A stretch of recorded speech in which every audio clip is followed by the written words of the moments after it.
Hey fam, what's good? What's good? I hope that you're all well and keeping safe. I hope that you all had a blessed week. I hope that you all had a blessed weekend as well. Welcome to this week's breakdown. This is going to be a more of an educational session, right? My overall view on this beautiful pair called the Nasdaq. Before we're going to start off this content, you know what? If you are looking for a trusted and regulated brokerage, XM will be your brokerage. The link will be in my description, right? As I made mention, by the end of this month, I'll also find myself launching my Patreon page where I'll find myself dropping some lovely educational sessions. So without wasting no time, let's get into this breakdown.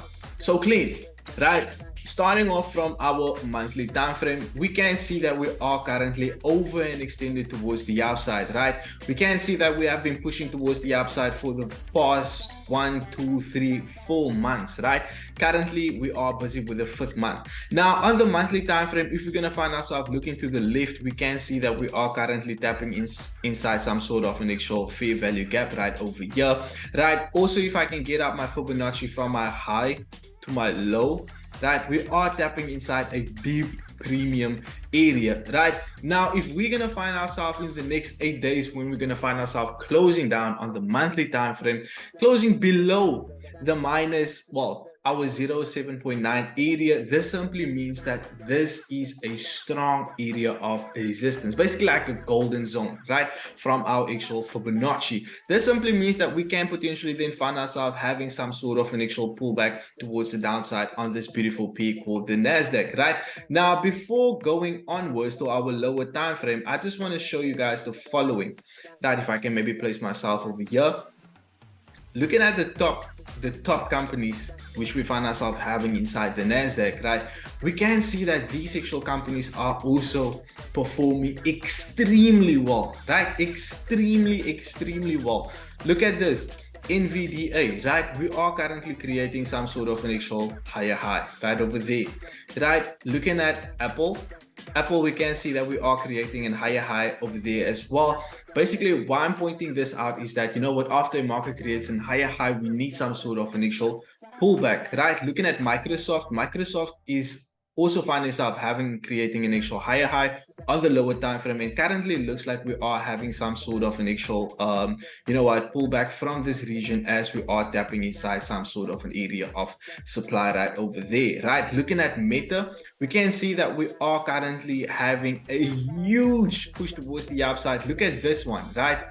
1, 2, 3, 4, 5, 6, 7, 8 months we have been just pushing towards the upside.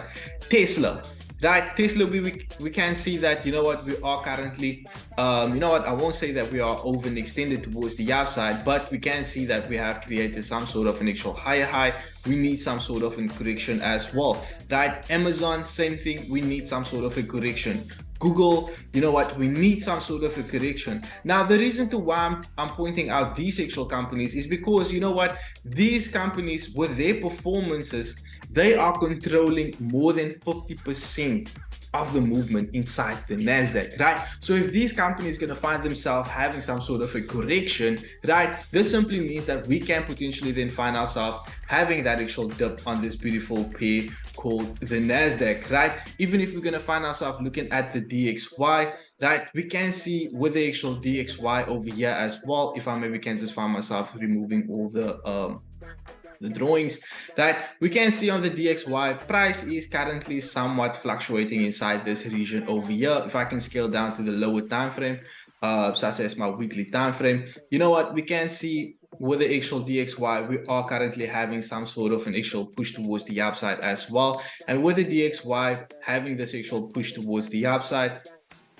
I would like to see some sort of a first, second, third touch, right? And with me saying that we're gonna have an actual push towards the upside, this simply means that, you know what, on the actual Nasdaq, this simply means that we can potentially find ourselves having an actual overall, you know what, correction towards the downside as well. Okay, so back to the Nasdaq, back on the weekly time frame, you know what, we expected that, hey, we want to see Nasdaq have something like this happening, right?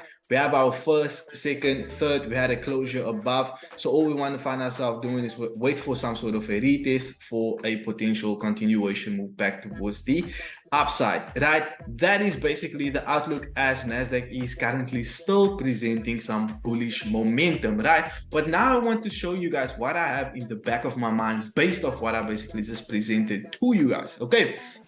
Now, me, Diego, I am a price action trader, so I will find myself being reactive upon what the market is revealing to me, right? Especially if this week is going to present some bearish momentum, then we can find ourselves basically disrespecting this beautiful descending trend line which we find ourselves creating over here, right? So I have an actual theory, right? By Wednesday, if my directional time frame is going to be bear by Wednesday, right? This simply means Tuesday, Thursday and Friday, we're going to have a further continuation move back towards the downside, right? But if by Wednesday, we find ourselves being inside this region, inside our actual descending trend line, right? Changing market structure to bullish on my directional time frame, which is my 4-hourly time frame, you know what? Thursday and Friday, we can have a further continuation move back towards the upside. Okay, now clean, what is it that you want to show us, Diego? What is it that you want to find yourself showing us? Now, if I can find myself scaling down to the daily time frame, right, and basically just get out my trend line, right? Keep in mind, guys, this is trend line season for us, right? Trend line season for us, and just copy and clone this and basically place it on the low, right? We can basically see that, hey, we are currently having our first touch, second touch, third touch on our highs, right? With our lows, you know what, if I can just find myself adjusting my trend line just a little bit, you know what, we have our first touch, we have our second touch. Can we find ourselves having that actual third touch over here, right? It is highly possible. It is highly possible, right? Is it guaranteed that we will find ourselves having that actual push towards the downside?